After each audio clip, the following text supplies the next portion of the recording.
Muy buenos días, buenas tardes o buenas noches a todos. Depende del momento en el que estén viendo este video, que se corresponde con nuestra sexta videoclase de Historia del Teatro 3, la clase que vamos a estar dedicando a este movimiento de la historia del arte y del teatro que se llamó simbolismo. ¿Por qué se llamó simbolismo? ¿Quiénes eran los simbolistas y qué querían lograr con su arte? Bien, es un movimiento que surge en la poesía y podríamos decir que surge a partir de la poesía y de eh, las experiencias de ciertos poetas de mediados del siglo XIX, mediados y avanzando hacia el final del siglo XIX, que proponen una nueva visión del arte y del mundo completamente distinta a la realista, naturalista, propia de el drama moderno que estuvimos viendo en la clase anterior. En particular, el poeta que se considera el padre fundador, si bien él, digamos, el movimiento lo recupera a él como el padre, como el fundador, como el Mesías, el gran profeta del simbolismo, si bien él no se llamó nunca a sí mismo simbolista, es el poeta Charles Baudelaire, a quien vemos en esta imagen tan propia, tan característica de él, digamos. Es como Edgar Allan Poe. Esta es tiene una imagen como eh, muy que habla mucho de cómo era él. Bueno, es esta foto suya. Y él escribe, sí, en esta antología de poemas tan famosa que se llamó Las Flores del Mal y por las que pasó a la historia como uno de los poetas malditos, sí. Antología de poemas que fue prohibida, censurada y llevada a juicio por indecente por las autoridades de París. Y entre los poemas, entre las flores del mal, se encuentra este que se llama Correspondencias y dice así: La naturaleza es un templo donde vivos pilares dejan salir a veces sus confusas palabras. Por allí pasa el hombre entre bosques de símbolos que lo observan atentos con familiar mirada. En algunas traducciones esta familiar mirada se traduce como que lo observan atentos como hermanos. Como muy largos secos, de lejos confundidos, en una tenebrosa y profunda unidad, basta como la noche, como la claridad, perfumes y colores y sones se responden. Hay perfumes tan frescos como carnes de niños, dulces como el oboe, verdes como praderas, y hay otros corrompidos, ricos y triunfantes. En la expansión poseen de cosas infinitas como el almizcle, el ámbar, el benjuí y el incienso, que cantan los transportes del alma y los sentidos. ¿Por qué este poema se considera la fundación de la poética simbolista? Porque en este poema Baudelaire lo que plantea es esto, que la naturaleza no es solo lo material, lo que uno puede ver, ¿sí? Tocar, oler, sino que tiene un trasfondo, ¿sí? Tiene un lado oscuro, inaccesible, oscuro en el sentido de que no lo podemos ver, no lo podemos comprender de forma a simple vista, como si la parte material, sino que tiene todo este trasfondo metafísico, ¿sí? Que no se puede ver, pero sí se puede vislumbrar, presentir, por el que el hombre se mueve como entre bosques de símbolos, ¿sí? Nuevamente pensar la naturaleza como este lenguaje de lo sagrado, ¿sí? Propio de la Edad Media, pero en este caso lo sagrado, lo inefable, lo misterioso, lo metafísico, no está relacionado con el cristianismo, ¿sí? Sino con algo más antiguo, van a decir los simbolistas, algo que tiene que ver con el origen oscuro del hombre, y por eso van a recuperar y van a leer y se van a maravillar tanto con las noticias y la información que encuentran sobre las culturas con religiones arcaicas, ¿sí? Bien, el hombre se mueve por la naturaleza como en este bosque de símbolos, ¿sí?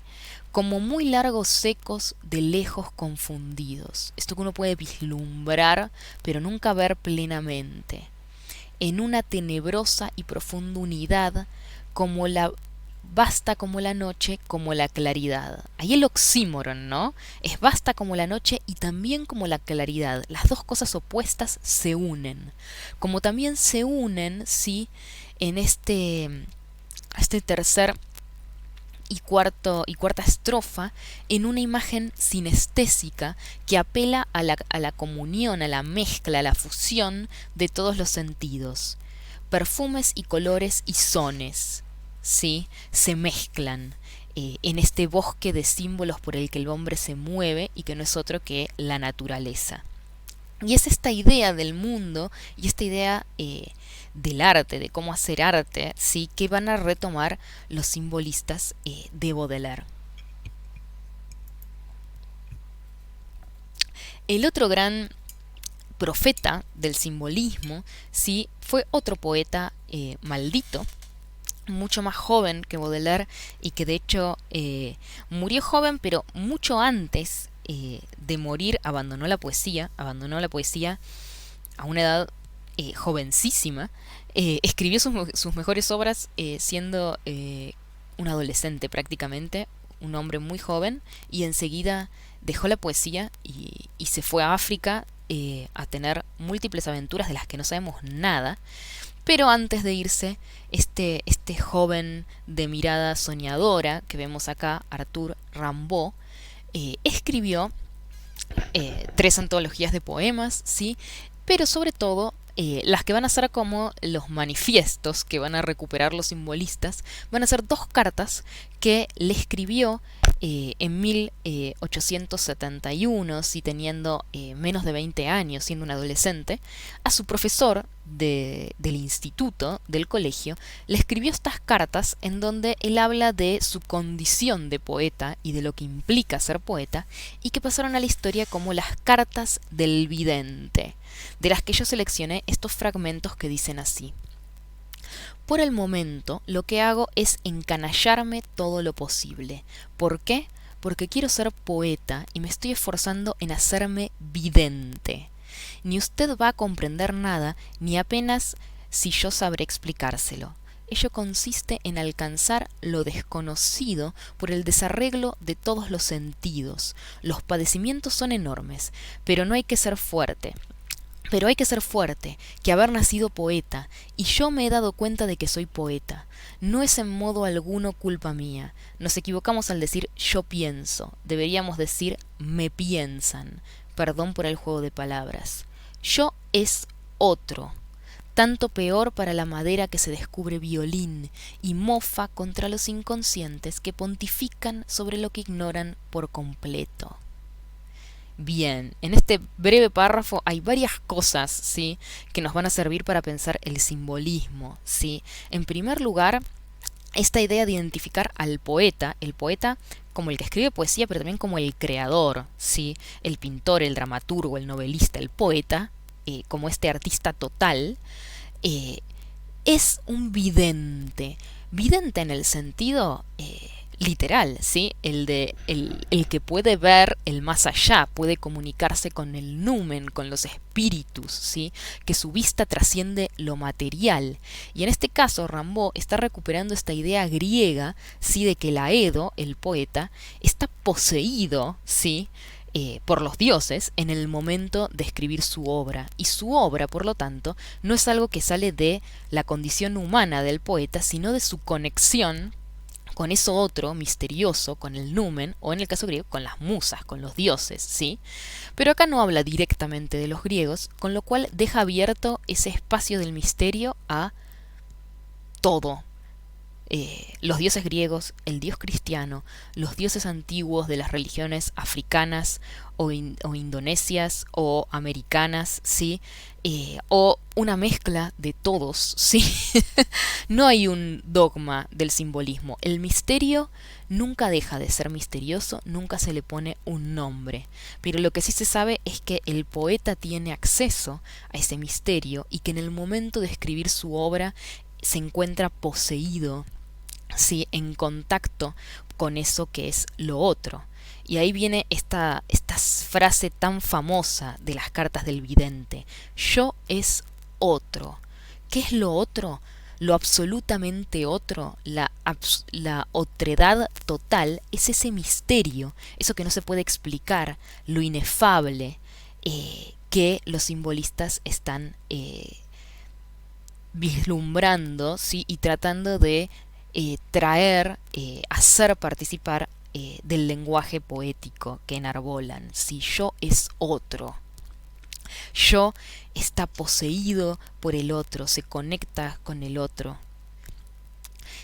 Lo otro que dice Rimbaud es que ¿en qué consiste ser poeta? Consiste en alcanzar lo desconocido por el desarreglo de todos los sentidos. Nuevamente la idea de sinestesia, que va a llevar a que el teatro simbolista busque la idea de obra de arte total, en donde se combinan en orden de igualdad y ninguna se sobrepone sobre la otra, lo poético textual, el movimiento, que puede ser la expresividad corporal, la danza, la música, los olores, la pintura en los telones de fondo y en la escenografía y el vestuario.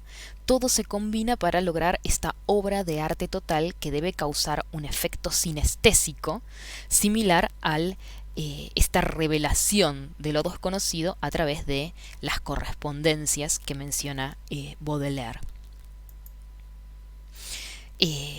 Otro fragmento de Las cartas del vidente de Rimbaud dice así: digo que hay que ser vidente, hacerse vidente.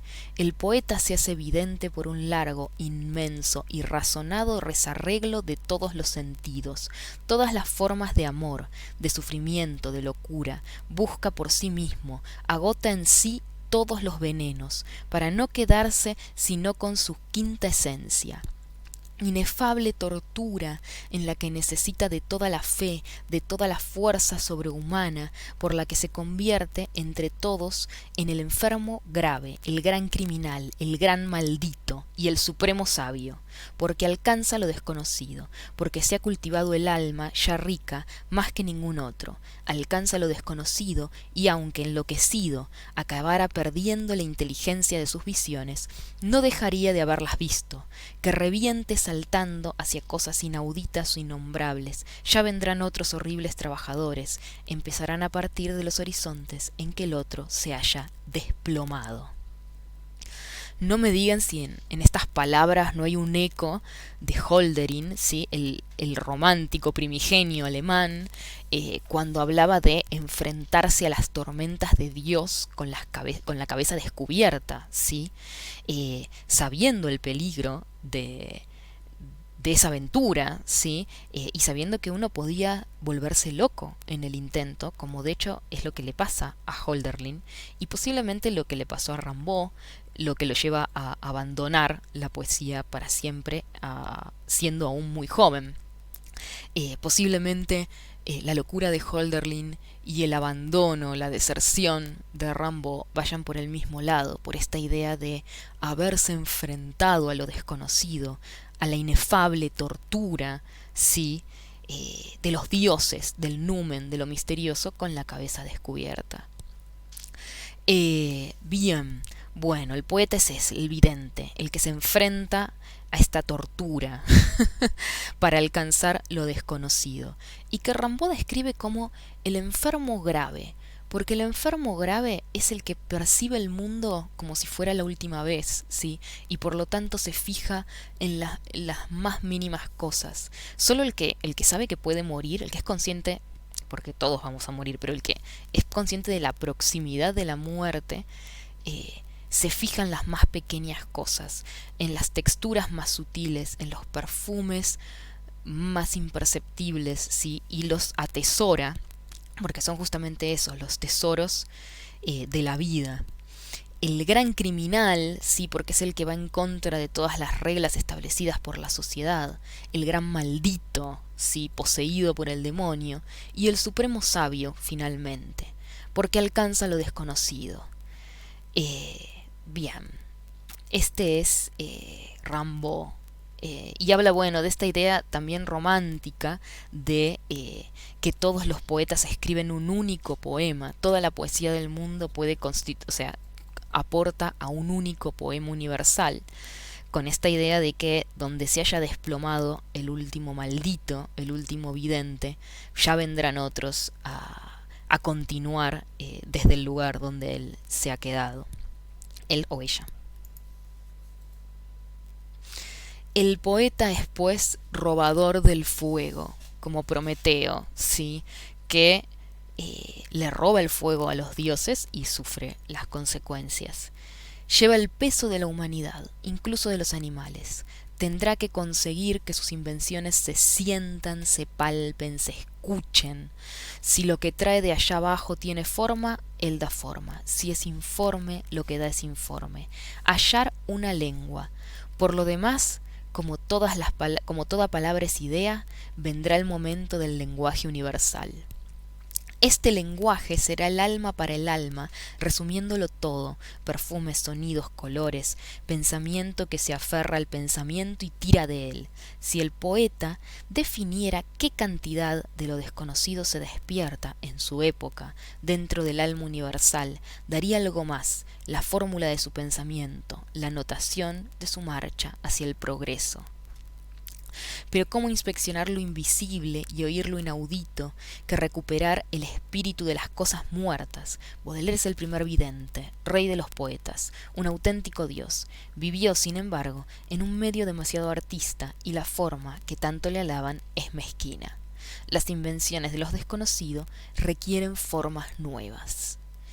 Esto lo dices, y esto último, porque bueno, Baudelaire, siendo innovador en muchas cosas, no lo fue así en la forma, y sus poemas están constituidos de unos alejandrinos perfectos, ¿sí? La vieja forma clasicista de la poesía. Y bueno, iba a decir Rimbaud, con su juventud, las invenciones de lo desconocido requieren formas nuevas. Y esta forma nueva, la describe más arriba, es este lenguaje universal de la obra de arte total, que combina todos los elementos, todos los sentidos. Bien, finalmente el tercer gran poeta, que es sí, de los profetas del simbolismo, es este señor, Stéphane Mallarmé, que escribió un montón de cosas. Sus poemas tienen poemas dedicados como a los objetos de la vida cotidiana, a los que él en sus poemas les da una entidad metafísica, a cosas como un abanico, por ejemplo. Pero quizás su obra más famosa, y la que a mí me interesa recuperar. ¿Por qué me interesa recuperarla? Porque bueno, Rimbaud hablaba de encontrar una forma nueva, y el poema en el que más se ve esta búsqueda de una nueva forma en la poesía es en este que estamos viendo acá la imagen, Un golpe de dados, de 1897, ya al final del siglo XIX. El poema gira en torno a esta misma idea, ¿sí? Un golpe de dados, que es como una tirada de dados, pero que también puede traducirse, digamos, la expresión en francés es literalmente una tirada de dados, pero también es como un golpe de suerte, ¿sí? Como tener suerte una vez, dice, como ser tocado por la suerte. No abolirá el azar, ¿sí? Hay mucho para pensar en esta idea propiamente simbolista, que tiene que ver con esto, ¿no? Con la suerte y el azar como esta fuerza incontrolable que en gran medida condiciona nuestro destino y sobre la que no sabemos nada, ¿sí? Y no podemos predecir y no podemos controlar. Lo interesante, además del tema del poema, es la forma, ¿sí? Que bueno, vemos acá en esta reproducción, pero vamos a ver todavía más claramente en la siguiente imagen. Ay, no, perdón. Estos son unos fragmentos que hablan acerca de este poema de Mallarmé. Ahora vamos a ver la imagen de la que les estoy hablando. Porque de eso se trata. La obra de Mallarmé es antes que nada, la obra de un mago. Magia sin mago, otra palabra para el vidente. Magia que le abre a la noche su página blanca y a la lengua las puertas invisibles, los laberintos particulares del ritmo, factores infalibles que participan del juego secreto que se instala aquí entre el sentido y la forma, ¿sí? Porque en cierta forma, de cierta manera, la forma del poema de Mallarmé va como reproduciendo esta cuestión azarosa, que en cierta forma esta es como una mímesis de los dados cayendo por la página. Traducirlo es traducir lo indecible. Hasta el poema mismo desaparece allí en su búsqueda de la obra pura. Es un espacio sin tiempo donde nada tiene comienzo ni fin. El silencio yace disimulado detrás de cada palabra. Los blancos entre las frases trastocan las normas del discurso, creando un espacio donde la escritura centellea, tocándole al lector entonces la ardua labor de determinar su palabra. Este señor es un traductor de una de las versiones en español del poema. Ardua tarea traducir este poema. Y comenta esto, ¿no? Bueno, en primer lugar, Mallarmé en el lugar del mago y su obra como esta noche blanca que se abre al misterio, y el silencio presente en el poema con la misma potencia que la palabra y silencio igualados en su preponderancia dentro del poema. ¿Dónde está el silencio? En los blancos, y vamos a ver el juego que hace Mallarmé con los blancos, los espacios de la página. Este es el prólogo que escribe el propio Mallarmé a su poema. Escribir es entregarse a la fascinación de la ausencia de tiempo.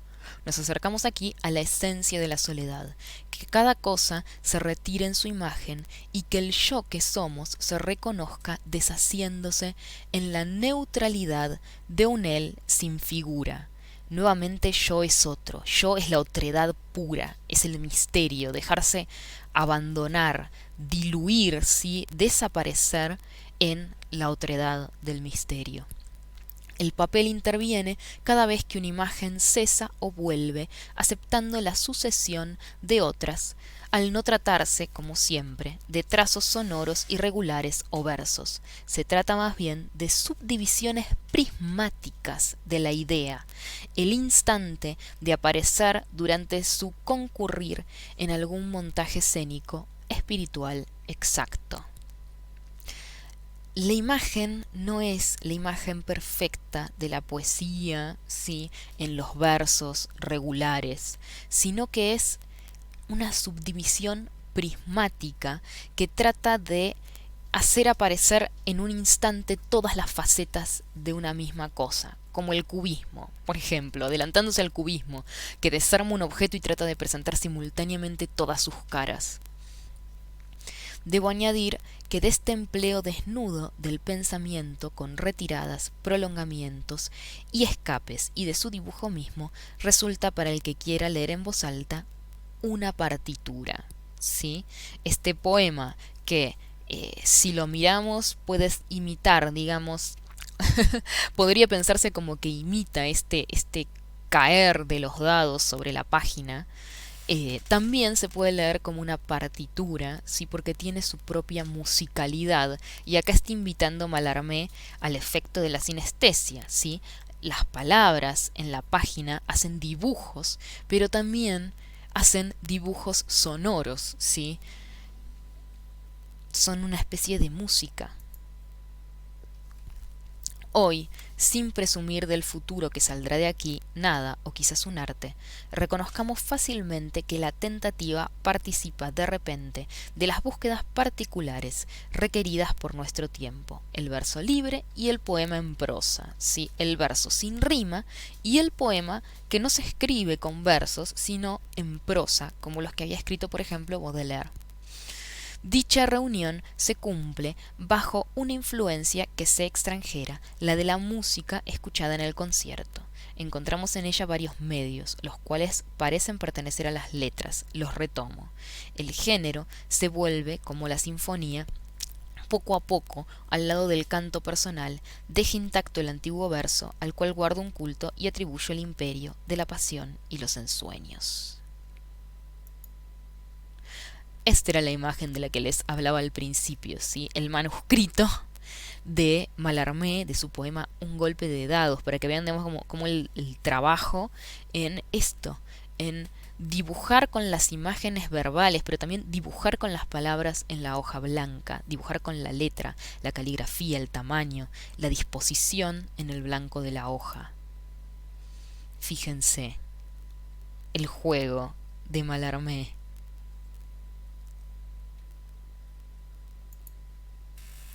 Bien, el simbolismo reconoce a estos padres fundadores, en estos poetas malditos, ¿sí? Rimbaud y Baudelaire, y Mallarmé más tardío, ¿sí? Él ya propiamente un simbolista, y también encuentra, digamos, como el simbolismo plantea esta nueva forma de ver el mundo, como más que solo lo meramente material, va mirando hacia atrás en las distintas religiones, ¿sí? En las distintas creencias, sobre todo estas arcaicas y no tanto, porque en el siglo XIX todavía había un montón de culturas no occidentales y cristianas que todavía tenían estas creencias activas, ¿sí? Vivas, pero también en el pasado, por ejemplo, en este artista, poeta y pintor del que yo les hablé cuando vimos romanticismo, que se llamaba William Blake, y que, como les dije en el video sobre romanticismo, él era un místico, había tenido una revelación mística a partir de la cual construye su propia mitología, ¿sí? Con este personaje central llamado Albión, y va como reescribiendo, sobre todo historias del Antiguo Testamento y mitológicas, a partir, digamos, iba conformando su propia red simbólica, su propia mitología, ¿no? Y por eso los simbolistas lo consideran también como uno de sus precursores, ¿sí? Porque él armó en su pintura y en su poesía esta otra versión del mundo, esta otra comprensión del mundo a partir de su experiencia mística. Fíjense, ¿no? Sus pinturas. Por un lado, el trabajo de la figura humana muy influenciado por el Renacimiento, ¿sí? La figura humana idealizada, y por otro lado, bueno, esta expresión de lo sagrado, en este caso, la escalera de Jacobo. Bien, otros artistas que los simbolistas reconocen como precursores, ¿sí? Son los pintores de esta escuela inglesa llamada prerrafaelitas.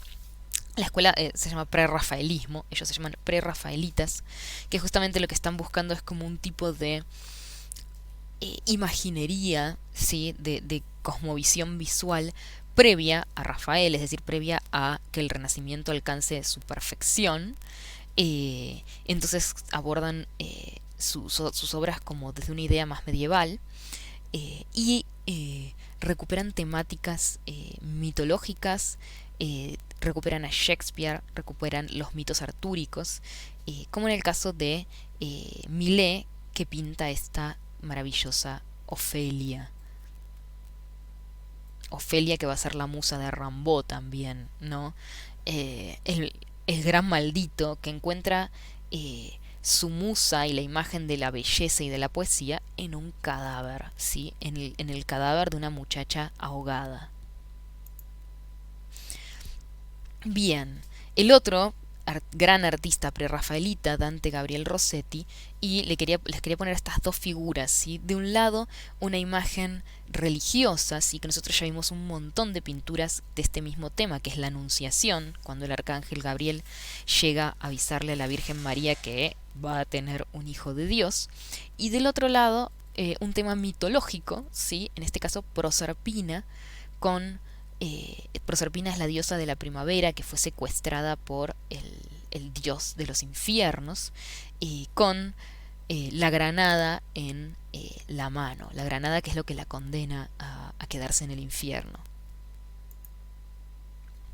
Ahora sí, ya un auténtico pintor simbolista, no uno de los precursores, sino un auténtico simbolista, Pierre-Cécile Puvis, que en este caso pinta, fíjense, ya no estamos, para que recuerden, digamos, un poco las pinturas que vimos cuando vimos el naturalismo o el realismo, esta búsqueda de dejar de lado todo ideal y de pintar las cosas como son. Bueno, acá eso no existe, sí, esa idea no existe, por eso estas muchachitas son absolutamente idealizadas, no quieren tener nada que ver con la realidad, digamos. Bueno, sí, tienen que ver con la realidad, tienen cabeza, piernas, brazos, pero son auténticamente etéreas, ¿sí? Luminosas, idealizadas.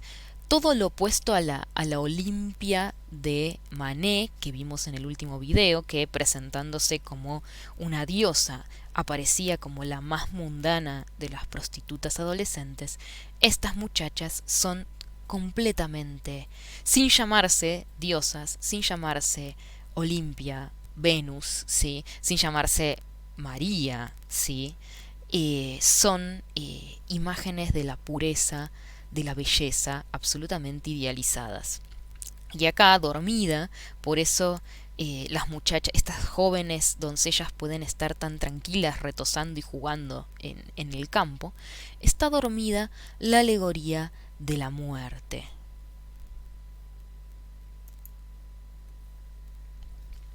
Bien, otro cuadro de Puvis, en este caso se llama El sueño, ¿sí? Y fíjense cómo el sueño que tiene este viajero en el camino aparece encarnado en estas jóvenes fantasmales, cual las gracias griegas, ¿sí? Eh, esta atmósfera como si estuviéramos viéndolo a través de un velo, es propiamente simbolista. Este difuminado, ¿sí? Es propio del simbolismo que va a tratar de representarlo en sus obras, ¿sí? Haciendo cosas como por ejemplo poniendo un tul delante del escenario para que todo lo que aparezca en el escenario aparezca con esta atmósfera borrosa, neblinosa, difuminada. Bien, un gran artista del simbolismo, Odilon Redon, con esta pintura sí que se llama Melancolía, y que bueno, es eso, es la representación visual de un sentimiento, de una emoción, busca transmitirnos con una imagen visual algo que no lo es. Bueno, Paul Gauguin como para poner un representante de esta corriente que busca el misterio y lo luminoso en las religiones arcaicas, ¿sí? Totalmente otras a la occidental y cristiana. Paul Gauguin dejó Francia y se fue a recorrer las colonias y vivió muchos años entre los nativos de las regiones oceánicas, orientales y oceánicas, y en este caso pinta esta pintura que se llama Manao Tupapau y que aparece traducido como el espíritu de la muerte vela, ¿sí? Nuevamente una alegoría de la muerte. En este caso no está dormida como la de Puvis, sino que vela, ¿sí? A esta joven muchacha idealizada, aunque de una forma totalmente distinta a las de Puvis, ¿no? Es otro tipo de belleza. Bien, uno de mis pintores favoritos, Gustave Moreau, para que vean esta otra corriente del simbolismo.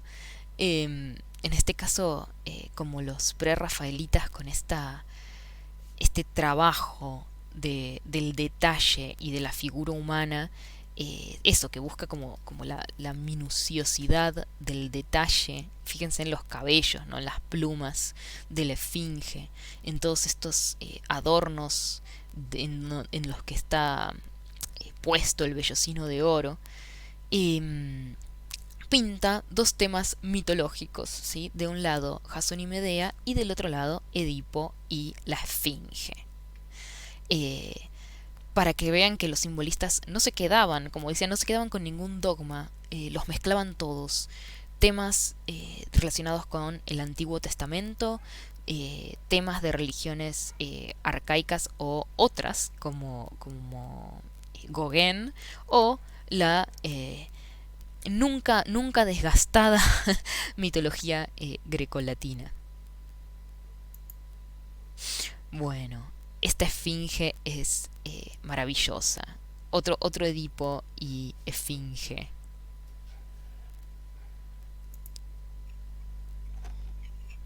Bueno, y finalmente quizás uno de los simbolistas más conocidos cuando hablamos de pintura, sí, estas famosas pinturas que pueden encontrar en imanes para la heladera, por ejemplo.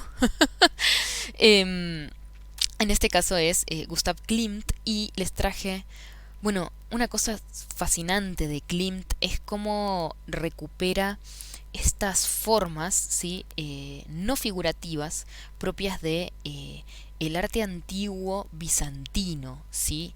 Vieron que los bizantinos no buscaban representaciones realistas de ningún modo, sino que fueron simbólicos hasta el último momento, contrariamente a lo que pasó con el Renacimiento en Italia. Digamos, el arte bizantino se quedó con esta mezcla entre el imaginario medieval y el imaginario del Islam, que no es figurativo, que no busca imágenes de Dios, por ejemplo, sino que trabaja con este tipo de arabescos y figuras de flores y flora, sobre todo, ramas, árboles, en estos diseños intrincados que Klimt, sobre todo viste con el uso del dorado y de este tipo de formas no figurativas, recupera en su obra. Y bueno, en el fondo, fíjense cómo aparecen estas figuras propias de las vasijas griegas, ¿sí? Mezcladas con su dibujo. Bien, si la anterior era Palas Atenea, recuperando el imaginario grecolatino, en este caso tenemos a Judith y Holofrenes volviendo a el Antiguo Testamento. Y nuevamente el uso de estos diseños propios del arte bizantino, ¿sí? O sea, mirando a un pasado eh, medieval, y otro, porque ni siquiera occidental, sino bizantino, eh, en el uso del dorado y de estos diseños. Pero bueno, el rostro y la expresión de Judith hablan de su modernidad. Y bueno, la última pintura que traje para ver hoy, también de Odilon Redon, es una Ofelia. Bella Ofelia. Fíjense cómo en el poema de Arthur Rimbaud que leímos en clase, esta Ofelia se deshace, así como las flores finalmente se hubieran deshecho, podrido y deshecho en el agua. El cuerpo de Ofelia, sin perder su blancura y su belleza, se deshace en este imaginario mundo acuático de Odilon Redon. Bien, el movimiento simbolista del siglo XIX en Francia fue un movimiento fundamentalmente místico. Protestaba con noble elocuencia en contra del arte científico de una época que había perdido la mayor parte de su fe en la religión tradicional y buscaba encontrar un sustituto en la búsqueda de la verdad. Pero no era tanto la teoría naturalista la que los simbolistas rechazaban, sino más bien una chillonería de la vida burguesa, la falta de valores elevados que los naturalistas reproducían casi con satisfacción en sus obras. Bien, esto es bastante importante que quede bien claro. Muchos críticos piensan en el simbolismo como opuesto al naturalismo, es decir, lo piensan de forma negativa. El simbolismo es lo que el naturalismo no es. Y es interesante pensarlo como con Dubati, ¿sí? De forma positiva, no como el opuesto del naturalismo, sino como algo distinto, ¿sí? Sobre todo porque en su origen, a mediados del siglo XIX, el naturalismo, ¿sí? No era una poética imperante, si no era la poética del momento, sino que era una poética más que coexistía con varias otras, ¿sí? El drama burgués, por ejemplo, del que tanto se queja Solá, entre varias más antiguas, ¿sí? Las reminiscencias del romanticismo, lo que va quedando así como un resabio de el clasicismo y varias mezclas bastante indefinibles entre todas estas cosas. Y entre todo esto, digamos, estaban el naturalismo y el simbolismo, que surgen más o menos en la misma época, y por lo tanto no surgen como opuestos, ¿sí? Como si el romanticismo es la oposición a el clasicismo. Contra la poética imperante del clasicismo surge el romanticismo como su crítica. En este caso no. El simbolismo no es la crítica del naturalismo, sino que ambos, naturalismo y simbolismo, son una crítica a la sociedad y a la época en la que surgen. Esto que Brown describe como la chillonería de la vida burguesa, lo que Solá va a atacar tan duramente cuando hable del drama burgués en estos personajes simpáticos y golpes de varita mágica para que todo tenga un final feliz y ellos salgan del teatro felices y contentos con ser tan burgueses, pertenecer a esta clase, tener esta vida, ¿sí? Esta forma de vida regida por una cosmovisión pragmática, materialista, ¿sí? Que piensa que la naturaleza está ahí como una materia prima que se puede dominar y explotar, que la historia avanza como un ferrocarril hacia un progreso indefinido donde todos vamos a ser cada vez más ricos y mejores, ¿no? Y el naturalismo y el simbolismo son la crítica a esta forma de vida y esta forma de entender el mundo. El naturalismo poniendo en el teatro las miserias humanas que trajo consigo esta sociedad y cómo está carente de crítica y por lo tanto el naturalismo quiere poner en crítica, hacer reflexionar, ¿sí? Poner en duda este progreso, esta historia que lleva al progreso, esta sociedad que recién surgió y ya se presenta como una gran derrotada, ¿sí? El caso Dreyfus, que menciona tanto Brown como Duati, es una patada en el estómago para las creencias idealistas de los revolucionarios, de que cuando se estableciera la república iba a ser el reino de la libertad y de la igualdad. Bueno, es una patada en el estómago para estos ideales y le duele tanto al naturalismo como al simbolismo, ¿sí? Entonces, el naturalismo se va a oponer a esta sociedad como su crítica, mostrando su crítica social en las obras. El simbolismo se va a oponer presentando una cosmovisión, una forma de estar en el mundo y de habitar en el mundo radicalmente otra, porque piensa que el mundo material es una parte mínima que tiene todo un fondo de misterio que no entendemos y donde radica la esencia y el sentido de la vida y del mundo, al que solo se puede acceder mediante el arte y, como el arte, sí, no se puede acceder completamente, siempre hay un fondo de misterio que queda sin resolver. ¿Cuál es la meta de la búsqueda de la verdad simbolista? Para citar al crítico Guy Millot, aprender a través de la relatividad de la existencia, la esencia del universo, trascender el acto poético individual y alcanzar una realidad mayor. Esta formación es apropiadamente vaga, ya que los simbolistas negaban la posibilidad de definición de un universo que, cuando más, podía ser percibido confusamente a través de la inspiración artística. Su fe última estaba puesta en una cosmogonía basada no en principios morales o matemáticos, sino en principios estéticos. Ellos veían la tarea del poeta como seguir el sentido intuitivo del que estaba dotado y percibir en existencia analogías, correspondencias que asuman el aspecto literario de la metáfora, el símbolo, de la comparación o de la alegoría. Bien, todas estas correspondencias de las que hablaba Baudelaire, estos cruces de caminos, estos encuentros entre la metáfora, el símbolo, la alegoría, tienen en común que exploran en el lenguaje poético esto que tiene el lenguaje poético, que es de decir vagamente, no definir de una vez y para siempre, sino definir, o sea, nombrar, no nombrar, sino Ay, no me sale la palabra.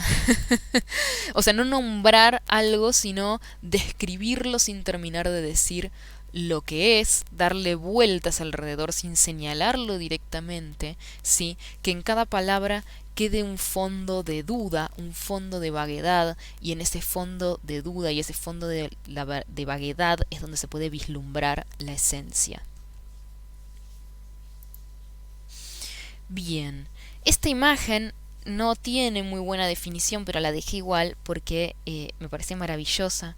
Es de este director y artista, escenógrafo, Edward Gordon Craig, que se suma al simbolismo, si bien lo trasciende también, en sus pruebas, digamos, sus diseños para Hamlet. ¿Sí? Fíjense cómo recuerda la escalera de Jacobo de William Blake, ¿no? Está ahí el intertexto con Blake y cómo presenta esta obra, ¿sí? Como si fuera como si fueran las imágenes de un sueño, de una alucinación. Bien, Duati dice: pero los simbolistas no solo reaccionaban contra las estructuras coyunturales del contexto inmediato, se enfrentaban a una manera de vivir, de estar en el mundo, de construirlo y habitarlo, arraigada cada vez más en los siglos anteriores, empobrecedora de las posibilidades de la existencia. Nos referimos a la visión pragmática e interesada, soberbia e ignorante de la burguesía ascendente y dominante, ya fuerte atacada por los románticos en la primera mitad del siglo XIX. Los simbolistas encuentran en el arte una manera de cambiar la vida de cada hombre, de enriquecerla, de espiritualizarla, de liberarla del corral burgués. Piensan que el contacto con el arte, desde la producción o la recepción, genera cambios, otra forma de ver el mundo y de habitarlo. Esto es como... Acá resume bastante bien Duati algo que después va a desarrollar largamente en su capítulo, el simbolismo como poética abstracta, que ustedes tienen en la bibliografía obligatoria, y es que los simbolistas toman de Immanuel Kant, a quien nosotros ya vimos, que es un filósofo del siglo XVII, del siglo XVIII, perdón, de el arte como autónomo, ¿sí? Como todas las formas de conocer el mundo, ¿sí? Las distintas ramas de la ciencia y también el arte, están en esferas separadas, ¿sí? Y por lo tanto autónomas. El arte ya no le debe nada, ¿sí? Ni a la política, ni a la religión, ni a la ciencia, ¿sí? No tiene ningún compromiso, ni tiene por qué tomar fines didácticos para enseñar valores morales o religiosos elevados a nada ni a nadie. No tiene que enseñarle nada a nadie, ¿sí? Corta eso que lo ligaba a la política, la religión en estadios anteriores. El arte ya no se usa para enseñar con fines didácticos ningún tipo de valor, sea moral, social, religioso, ¿sí? El arte es autónomo, se vale para sí mismo. Uno hace arte, por el placer del arte. Por eso esta corriente, el lema de esta corriente se va a conocer, va a quedar, digamos, y va a ser recuperada como las escuelas o los movimientos artísticos del arte por el arte autónomo, contrariamente al naturalismo, que va a ser una forma, un movimiento socialista, yo les dije, no por el socialismo de Marx, sino porque está comprometido con un cambio social, ¿sí? Con una crítica social. El simbolismo no. Piensa en el arte como una esfera autónoma, ¿sí? Se hace arte por el arte. Y de esta forma, si bien va a buscar inspiración en la imaginería mitológica y religiosa, nos fijamos que la recuperan de forma totalmente creativa, ¿sí? No para transmitir un dogma, sino usando, o sea, explotando el potencial creativo de ese dogma, el potencial estético de ese dogma. Desarman el Antiguo Testamento para explorar su potencial creativo y estético. Y también el arte va a buscar inspiración y va a buscar temas en el arte mismo, ¿sí? Ya vamos a ver, bueno, ni hablar, esta confluencia de pintores que pintan telones de fondo y escenografía y músicos que participan activamente en el diseño y la puesta en escena de obras de teatro escritas por poetas, ¿sí? Esta confluencia de las distintas ramas del arte para crear esta obra de arte total. Por otro lado, va a decir Duati, ¿sí? Los simbolistas piensan el arte como autónomo, pero también como soberano. El arte no solo es una esfera aparte del conocimiento humano, sino que es la mejor. ¿Por qué es la mejor? Porque el fundamento del mundo está en lo misterioso, en lo inefable, ¿sí? En eso otro a lo que no podemos acceder con la ciencia, ¿sí? Porque no está en la parte material del mundo, sino en la metafísica. ¿Quién puede acceder a lo otro, a la otredad pura, al misterio? El arte. Y por lo tanto, el arte es la forma privilegiada del conocimiento, de acceder a ese conocimiento que nos va a dar el sentido del mundo y de la vida. Esta confluencia, ¿sí?, del arte como autónomo y soberano va a dar lugar, dice Duati, a una nueva utilitariedad. ¿Para qué sirve el arte si esta función neoutilitaria es una instrumentalidad espiritual? A partir del arte, de hacer arte, de ser un artista, de ser un vidente, como va a decir Rimbaud, pero también viendo arte, si yendo al teatro, yendo al museo, leyendo poesía, participando del arte como productor o como espectador, uno puede generar cambios, ¿sí?, en el mundo, acceder a una nueva forma de ver el mundo y de habitarlo. Por eso tiene esta funcionalidad espiritual, ¿sí?, esta nueva utilidad espiritual.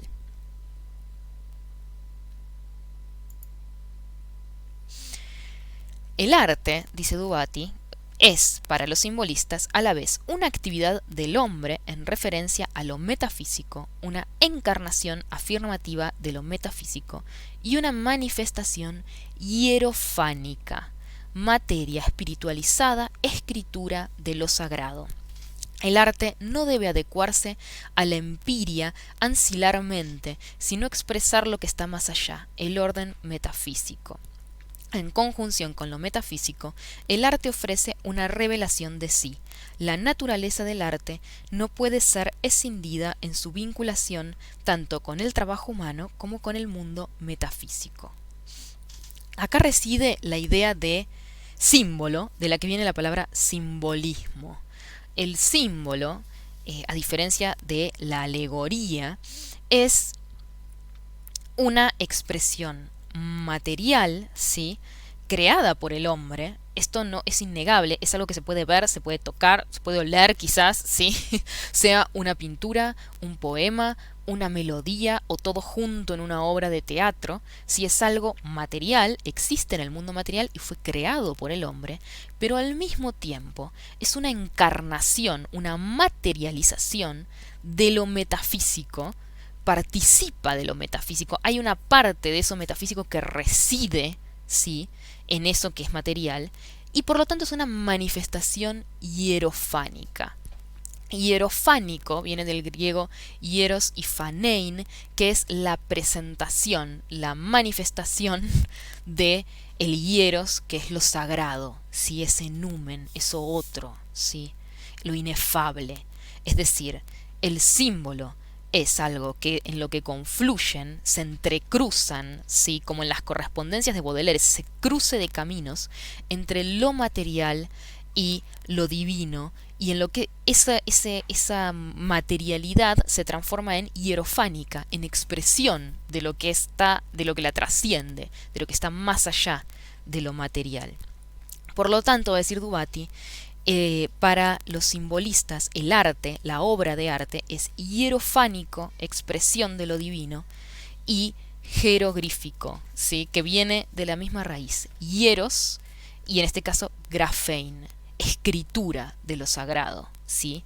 Como dice Rimbaud, los simbolistas buscan este lenguaje universal, jeroglífico, que es la forma de escritura de lo divino, de lo inefable, el lenguaje universal. Este es el símbolo. El símbolo tiene esta característica material y al mismo tiempo participación y manifestación en lo trascendental, ¿sí? El signo es opaco, porque uno no se da cuenta, inmediatamente que lo ve, se da cuenta qué significa. De hecho, no puede abarcar su significado completamente. Lo puede entender, pero siempre hay una parte del sentido del signo que está oscura, que no se puede atrapar, que queda en lo misterioso, ¿sí? El símbolo, por lo tanto, tiene interpretaciones infinitas. Cada persona que lo vea lo puede entender de forma distinta y ninguna lo va a entender completamente. Posiblemente la suma de todas las interpretaciones de un mismo signo no lo agoten porque va a haber otras futuras desconocidas. Eso es el símbolo y eso es lo que los simbolistas quieren lograr con su arte. Quieren que su arte sea esto, sí, sea esta manifestación material de lo divino en lo que cada persona puede encontrar un sentido diferente y nunca agotarlo completamente. Siempre vislumbrar una parte de ese sentido que queda en el misterio. El símbolo es condensado, lacónico, ¿sí? Condensado, denso, tiene un montón de sentidos apretujados y al mismo tiempo es opaco, en el sentido de lo opuesto a transparente, lo opuesto a claro, es confuso, opaco y lacónico, breve, breve y conciso. En él la idea permanece infinitamente activa, inaccesible y en último término inefable. Posee sentido infinito. En el arte, si se sabe a posteriori, después.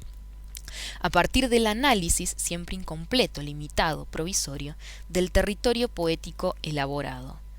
Uno va a ver una obra simbolista al teatro y no sale seguro de haber entendido qué significaba. Se tiene que sentar a pensarla y ni siquiera entonces está seguro de haberla entendido completamente.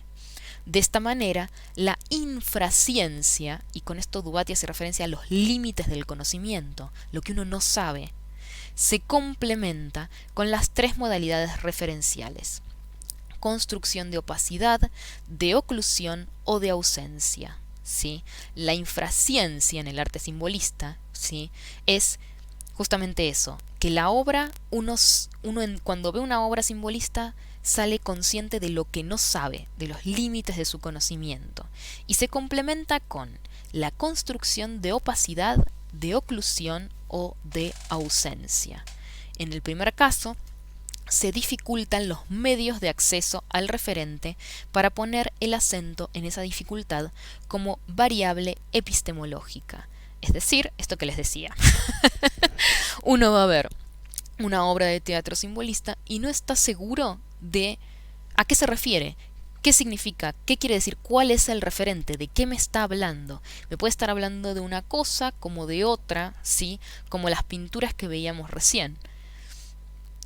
Es Judith y Holofernes, conozco la historia, está ahí en la Biblia, pero también tiene todo un trasfondo que no me queda del todo claro. En segundo lugar, se cierra el acceso para llamar la atención sobre la existencia de lo inabordable en sí, lo inefable, lo incognoscible, lo intangible, lo ganz ader, en términos de inaccesibilidad humana absoluta. El referente está velado, no es muy claro, pero yo puedo acceder, si no en un primer vistazo, si me siento a pensarlo, puedo acceder al referente. Y sin embargo, hay una parte del sentido que está directamente cerrado el acceso, algo que en ningún momento de la obra me van a decir qué es, qué significa. Va a quedar como eso inefable, eso misterioso, eso intangible, que como está en la vida, está en la obra.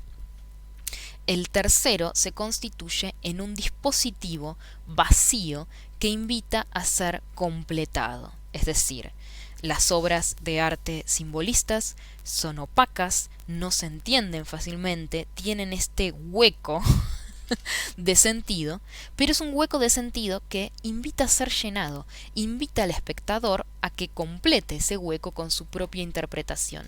Aun si es consciente de que no es una interpretación completa, que hay cosas que todavía quedan en el misterio, sí puede completarse, y de hecho es una obra que está abierta en el sentido de que está todo el tiempo invitando a la interpretación del espectador.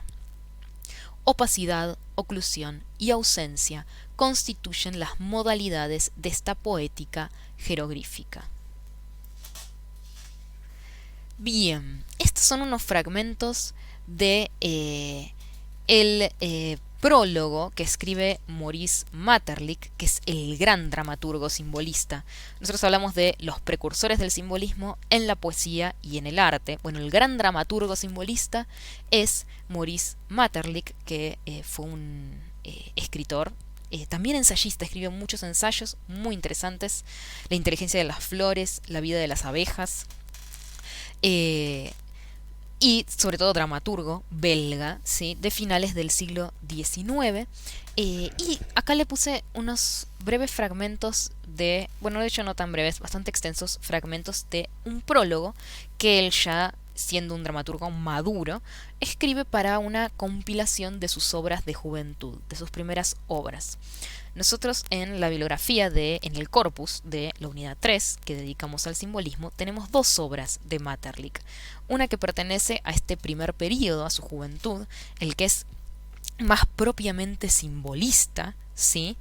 Y que es Los ciegos, ¿sí? La obra Los ciegos.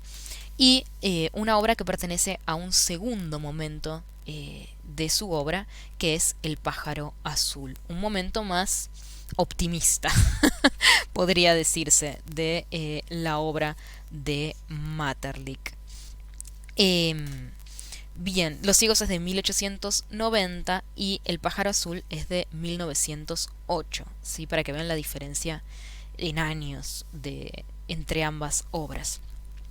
Maeterlinck, entonces, ya siendo un autor, un dramaturgo maduro, estando ya en la etapa del pájaro azul, escribe un prólogo para las obras de su juventud y por lo tanto da como una explicación a este cambio en su poética, ¿sí? Que dice así: el amor y la muerte y las otras potencias ejercen una especie de injusticia socarrona, cuyos castigos, porque esta injusticia no recompensa, no son acaso sino caprichos del destino. En el fondo se encuentra la idea del Dios cristiano, mezclada con la fatalidad, mezclada a la de la fatalidad antigua, arrinconada en la noche impenetrable de la naturaleza, y desde allí complaciéndose en acechar, en desconcertar, en ensombrecer los proyectos, los pensamientos, los sentimientos y la humilde felicidad de los hombres. Este desconocido toma generalmente la forma de la muerte. La presencia infinita, tenebrosa, hipócritamente activa de la muerte llena todos los intersticios del poema. Al problema de la existencia no se responde sino por el enigma de su anonadamiento.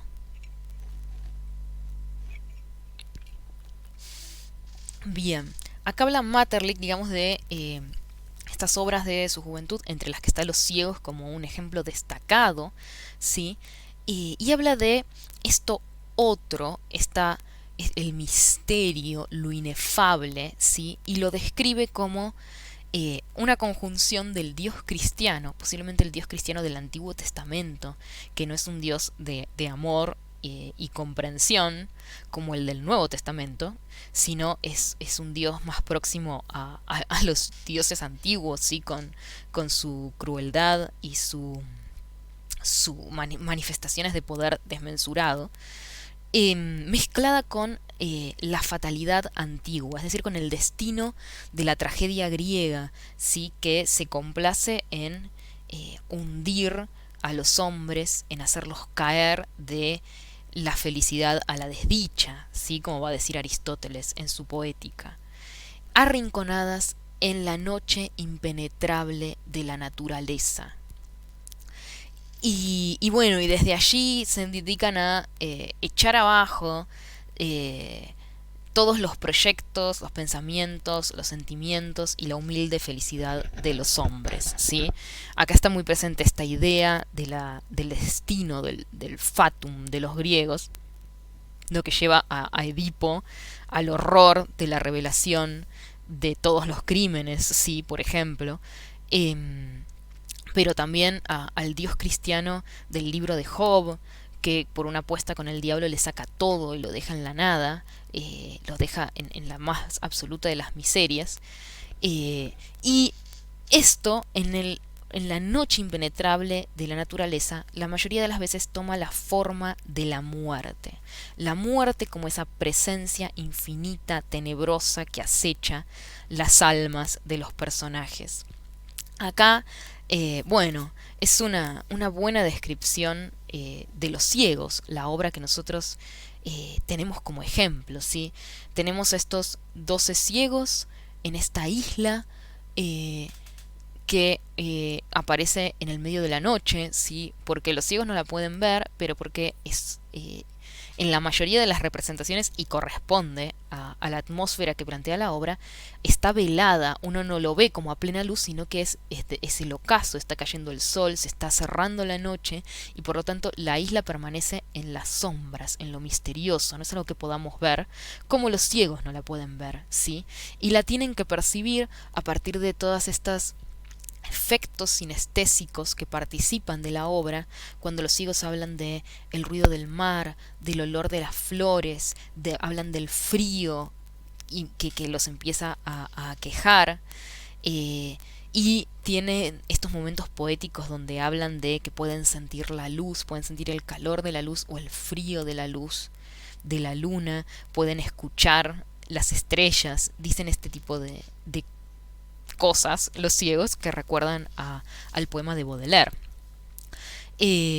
Los ciegos están esperando, ¿sí?, la vuelta del sacerdote que los había llevado de paseo a esta isla, que él sí podía ver, los tenía que cuidar, y lo que no saben, pero el público sí, porque está a la vista del público, es que el sacerdote está caído, muerto, a pocos metros de ellos.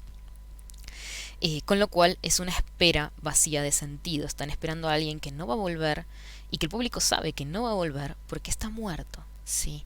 Acá tenemos la presencia de la muerte. En el cadáver, ¿sí?, que aparece a la vista del público. También en los asfódelos, las flores de los muertos que los rodean. ¿Sí? También en el destino de los ciegos, que es incierto porque están en una isla, y cuando suba la marea se van a ahogar si no se van, pero no saben cómo irse, ¿sí?, porque son ciegos y no saben cómo llegaron, y por lo tanto no conocen el camino de vuelta. La muerte está también en ese destino incierto, ¿sí?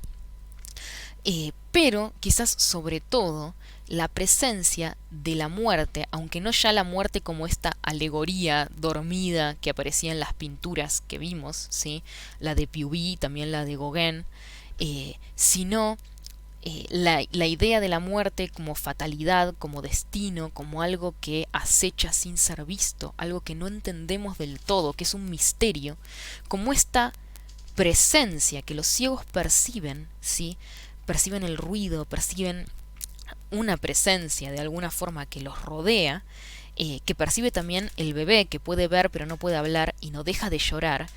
Esta presencia misteriosa que los acecha es, en cierta forma, una de las manifestaciones también de esta muerte, ya no tan clara, tan material como la muerte que se llevó al sacerdote y que está materializada, encarnada en su cadáver, ni como la muerte que se avecina si los ciegos no logran salir de la isla, sino como una idea de la muerte vinculada a lo inefable, al misterio, a ese misterio último al que todos eventualmente vamos a tener que hacer frente. Pintando esta flaqueza inmensa e inútil, nos acercamos más a la verdad última y radical de nuestro ser. Y si de los personajes que entregamos así a esa nada hostil conseguimos sacar algunos gestos de gracia y de ternura, algunas palabras de dulzura, de esperanza frágil, de piedad y de amor, habremos hecho cuanto humanamente puede hacerse cuando se transporta la existencia a los confines de esa verdad inmóvil que hiela la energía y el deseo de vivir. Bien, no es una visión muy optimista de la vida, del mundo, de la existencia del hombre en el mundo. Como no es una visión muy optimista la que se desprende de la obra Los Ciegos, ¿sí?, con este final abierto, como leímos en lo que vimos del capítulo de Dubati, ¿sí? Los ciegos es una obra cuyo sentido último, o sea, entendemos de qué nos están hablando, son unos ciegos que están en una isla, que tienen este problema, pero también podemos vislumbrar que nos está hablando de otra cosa, sí, que es toda la obra es como la alegoría de la caverna de Platón, es una alegoría de otra cosa, es una metáfora de otra cosa, es una imagen que nos está hablando de otra cosa, y ese otro referente está velado y nos invita a nosotros mismos a buscar interpretaciones, ¿sí? A completar ese vacío que la obra nos presenta. Como lo hablamos en clase, ¿sí? Que yo les di con el ejemplo, el otro ejemplo, que es Casa Tomada de Julio Cortázar, que los invito a leer este cuento, si es que aún no lo han leído. Como Casa Tomada de Cortázar, Los ciegos invita a llenar ese vacío, y que uno se pregunte, ¿cuál es esa presencia? ¿Qué es esa presencia? ¿Quién es esa presencia que acecha a los ciegos? ¿Quiénes son los ciegos? ¿Metáfora de qué son?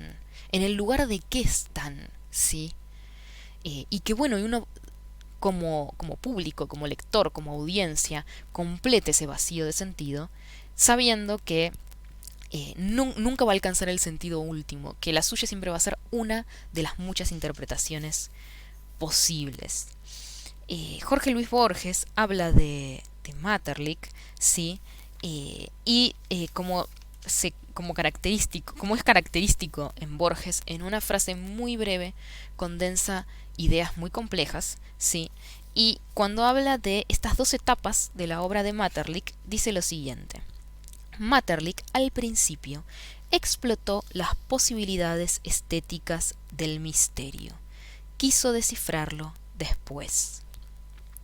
En Los ciegos, entonces Maeterlinck explota las posibilidades estéticas del misterio. No busca resolverlo, ¿sí? Maeterlinck va a tener una idea de qué es lo que acecha a los ciegos. Como menciona en este prólogo, digamos, en último caso es la muerte, que es el último misterio. No la muerte naturalista del cadáver, ¿sí? Sino que como la Ofelia transfigurada de cadáver de chica ahogada a Musa, ¿sí? En las pinturas de Millet y de Redon. La muerte a la que está haciendo referencia Maeterlinck es una muerte trascendental, es el misterio último. Si bien él tiene esta idea, lo deja abierto, como hablamos, lo deja opaco, lo deja sin resolver, porque lo que está haciendo es explorando las posibilidades estéticas y creativas de ese misterio, ¿sí? Ahora, en una segunda etapa, dice Borges, se va a dedicar a descifrarlo, ¿sí? Ya no se queda solo con eso que uno no sabe qué es, eso que uno no entiende, que presenta ese vacío. En otra parte del prólogo Maeterlinck dice, la obra se queda, la obra transcurre, se representa en el borde de un abismo del que no podemos ver el fondo, ¿sí? Pero después, en el Maeterlinck más maduro, sí va a querer explorar, descifrar ese misterio, saber qué hay detrás, o al menos aventurarlo, para encontrar una versión más optimista de esto trascendental, de esto inefable. Y en el prólogo va a explicar por qué. Bien, bueno, esta pintura se llama La Isla de los Muertos, y dicen que es la pintura que le sirvió a Maeterlinck de inspiración para escribir su obra Los ciegos. Como les decía, el arte pensado como entidad autónoma, el arte por el arte, busca inspiración en sí mismo. Y bueno, y esta obra de teatro, Los ciegos, que es una obra de teatro estática, en donde pasan muy pocas cosas, en donde el énfasis está más en crear una atmósfera, crear una imagen, que en desarrollar una acción, está inspirado en algo estático, en una pintura. Bueno, y estas son algunas imágenes de algunas puestas en escena que traje como para ejemplificar esto que hablamos, ¿sí? De crear la atmósfera, de que el lugar en el que se encuentran los ciegos esté velado, oscuro, ¿sí? Iluminado de forma creativa, digamos, la iluminación es parte de la forma de la obra. Bueno, en este caso, en esta puesta tan original, incluso se aumenta la idea del simbolismo, que no desarrolla psicológicamente personajes, sino que sus personajes siempre son símbolos, ideas, arquetipos, ¿sí? Eh, con este maquillaje tan elocuente en el que los ojos están pintados sobre los párpados. Bien, ahora sí, el prólogo. ¿Por qué Maurice Maeterlinck finalmente abandona estas obras, sí, abandona esta exploración del misterio y pasa a la etapa del desciframiento, va a decir Borges? Dice así, Maeterlinck: cantemos durante siglos la vanidad de vivir y la fuerza invencible de la nada y de la muerte, y haremos pasar ante nuestros ojos tristezas que irán siendo más monótonas a medida que más se acerquen a la verdad última. Intentemos, por el contrario, variar la apariencia de lo desconocido que nos rodea y descubrir en él una nueva razón de vivir y perseverar, y ganaremos al menos el alternar tristezas mezclándolas con esperanzas que se apagan y vuelven a encenderse. Es decir, quedarse con esta idea de que lo último al final es la muerte, es el misterio último, nos deja en la nulidad, nos inmoviliza, ¿sí? Le quita el sentido a todo lo que hagamos, saber que al final es solo la muerte y nada más, ¿sí? Y esta idea va en contra de esta utilidad espiritual del simbolismo, que era encontrarle un sentido a la vida, ¿sí? Encontrarle, no quedarse en la monotonía y en la inercia de esta vida burguesa entendida en términos materiales, despojada de sentido, sino darle un sentido trascendental. Y si ese sentido último, finalmente, el misterio es la muerte, le quita eso, ¿sí? Inmoviliza, es aún peor. No es un movimiento autómata de la inercia, sino que es la inmovilidad y la impotencia. Entonces, bueno, Maeterlinck dice, hay que hacer algo, hay que alternar esto con otra cosa, con otras ideas que renueven las esperanzas. La verdad suprema de la nada, de la muerte y de la inutilidad de nuestra existencia, a la cual llegamos desde que llevamos nuestra investigación a su último término, no es, después de todo, sino el punto extremo de nuestros conocimientos actuales. Parece cierta, pero en definitiva, nada es cierto en ella más que nuestra ignorancia, ¿sí? La muerte es el último de los misterios a partir de nuestros conocimientos actuales, ¿sí? Lo que no quiere decir que en el futuro no descubramos nada más, ¿sí? No es lo último, es solo lo que conocemos como lo último, ¿sí? Y ya hablamos de esto de mostrar los límites de nuestro conocimiento, pero que hasta ahí lleguen nuestros conocimientos no quiere decir que no haya nada más allá. De hecho, la idea del simbolismo es mostrar que hay algo más allá de nuestros conocimientos, algo a lo que no podemos acceder, pero que está ahí. Antes de vernos obligados a admitirla irrevocablemente, será menester largo tiempo aún que intentemos con todo nuestro corazón disipar esa ignorancia y hacer lo que podamos por alcanzar la luz. Así el gran círculo de todos nuestros deberes anteriores a esta certidumbre, demasiado apresurada y mortal, vuelve a ponerse en movimiento, y la vida humana vuelve a empezar con sus pasiones, que ya no parecen tan vanas, con sus alegrías, sus tristezas y sus deberes, que vuelven a tomar importancia, puesto que pueden ayudarnos a salir de la oscuridad o a soportarla sin amargura. Bien, acá encontramos el porqué de esta segunda etapa de Maeterlinck, la etapa del desciframiento. El desciframiento del misterio, en el que Maeterlinck quiere encontrar esta esperanza, ¿sí? Esta forma de darle un sentido a la vida, ¿sí? Encontrar en el misterio, en lo inefable, vislumbrar un sentido que ponga de nuevo en movimiento esta rueda, que nos quite del anonadamiento, pero también nos quite de la monotonía y de la inercia, cargando de sentido nuestros deberes, nuestras actividades, nuestra vida con sus pasiones, sus tristezas, sus alegrías, sus deberes, ¿sí? Si bien, si no puede ayudarnos a salir de la oscuridad, al menos a soportarla sin amargura. Bien, la obra de esta segunda etapa de Maeterlinck, que nosotros vamos a ver en esta unidad es El pájaro azul, esta obra que les decía que se puso en escena en 1908, ni más ni menos que en el Teatro del Arte de Moscú, dirigida por Konstantin Stanislavski, ni más ni menos, personaje a quien vamos a dedicar la unidad 4. Eh, es una obra encantadora, todo lo opuesto a Los ciegos, encantadora, luminosa, cuyo intertexto ya no es una pintura, ¿sí? Sino los cuentos de hadas, ¿sí?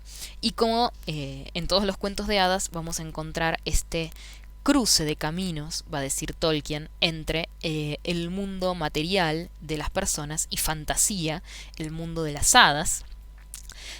Por lo tanto, bueno, va a tener este elemento simbolista de el otro lado del mundo, el lado espiritual del mundo, al que van a acceder nuestros protagonistas, que son dos niños, Titil y Mítil, dos hermanos pobres, hijos de un carpintero, que al principio de la obra están muy angustiados por todos los padecimientos que tienen que afrontar, como la pobreza, el hambre.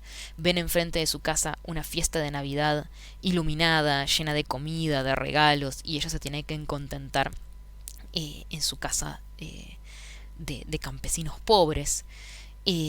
Hasta que llega una vecina, ¿sí? Que les dice que una niña, una vecinita de ellos niña, está muy enferma y que para salvarla necesitan encontrar un pájaro azul.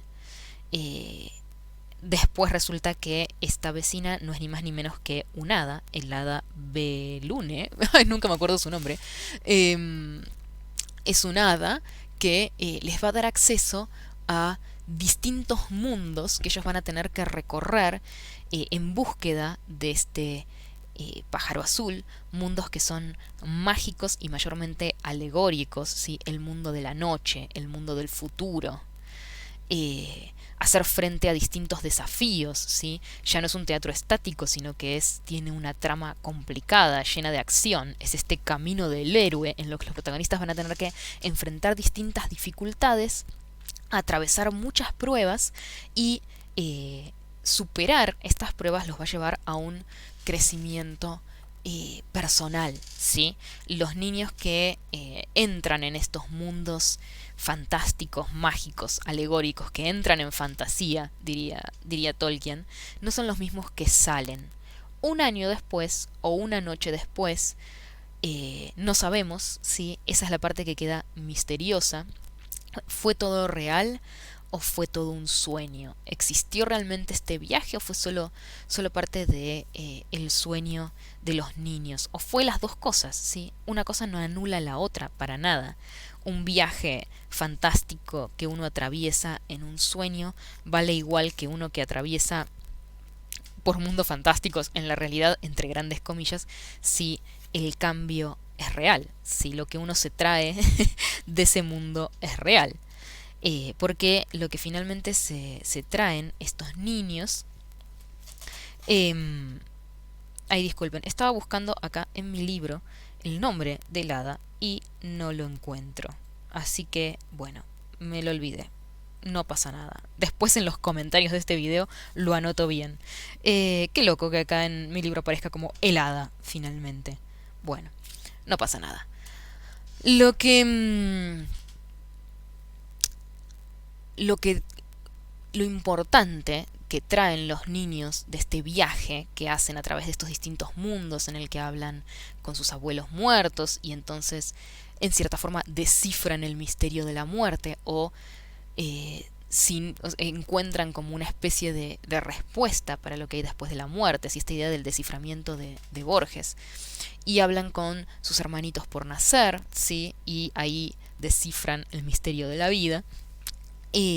Lo que traen no es un pájaro azul, o sea, sí es un pájaro azul, pero que no es material, sino que es espiritual y reside en haber aprendido a ver la esencia de las cosas y entender que lo importante no son los objetos materiales, el dinero, la comida, los regalos que ellos veían por la ventana, sino la alegría de vivir, la bondad, el amor, ¿sí? Que sí tienen en su casa a raudales. Bueno, el mensaje es súper tierno, súper esperanzador, transmite esta idea simbolista, digamos, de eso, de trascender lo material y empezar a ver la esencia de las cosas, aunque, bueno, en esta segunda etapa, el énfasis puesto en el desciframiento, eh, el símbolo se vuelve menos opaco y más obvio, si se quiere, más didáctico, ¿sí? Y de hecho, en esta obra vemos el traspaso del símbolo que vimos que era opaco, denso, que tenía este fondo de sentido que siempre quedaba indescifrado, a la alegoría. La comprensión de la alegoría es mucho más sencilla. Una alegoría tiene una única interpretación. Uno ve una calavera, es alegoría de la muerte, digamos. El recorrido es más de A a B, no tiene todo este fondo misterioso. Y vemos aparecer la alegoría nuevamente en el teatro simbolista, traída a través de un viaje de siglos y siglos de los misterios medievales que habíamos visto en Historia 2. Y en esta obra reaparece con toda su gracia, todo su glamour, toda su, sí, con toda su esencia en los distintos personajes que acompañan a estos niños en su viaje y que son, por ejemplo, el espíritu de la leche, el espíritu del azúcar, ¿sí? Directamente alegorías, tal cual las medievales, solo que ay, como sería como que se cambiaron de ropa, tienen ropas más modernas, más glamorosas, pero bueno, son la misma idea, revivida, revitalizada en el teatro simbolista de principios del siglo XX. Bueno, acá tengo más imágenes de esta maravillosa puesta en escena de Stanislavski. Eh, la noche y el agua, y acá la leche y el hada de nombre misterioso, ¿sí? Para que se den una idea de la belleza, ¿no? De, de la puesta en escena, de esta idea de la obra de arte total, en este caso expresada en el cuidado y, eso, y la belleza puesta en el diseño de los disfraces de estas alegorías, ¿sí? El vestuario es simbólico también, como vemos en este chorrearse del espíritu de la leche. Bien, bueno, con eso estaríamos terminando nuestra clase de hoy, en la que recorrimos los fundamentos de la poética simbolista, sus orígenes en los poetas como los poetas malditos como Baudelaire y Rimbaud.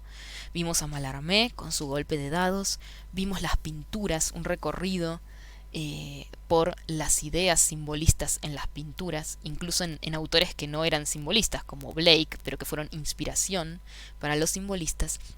Y finalmente vimos dos ejemplos de el drama simbolista, el teatro simbolista, en el gran autor, el gran dramaturgo de este movimiento, que fue Maurice Maeterlinck, y que, como bien explica Duati y refiere Borges con esta frase tan sugerente, tiene estas dos etapas, ¿sí? Una primera etapa en donde explora las posibilidades estéticas, creativas del misterio, creando esta obra que funciona ella misma como un símbolo, donde con su trasfondo misterioso, con su referente velado, con sus múltiples interpretaciones y también con toda la oscuridad, lo ominoso y lo angustiante de esto, de llegar a la de hacernos conscientes de todo lo que no podemos ver, como los ciegos en la isla, de cómo nosotros también somos en cierta forma ciegos, estamos andando a tientas por un mundo que no podemos comprender, acechados por una presencia que no podemos entender, pero que presentimos perversa, terrible, cruel, ominosa.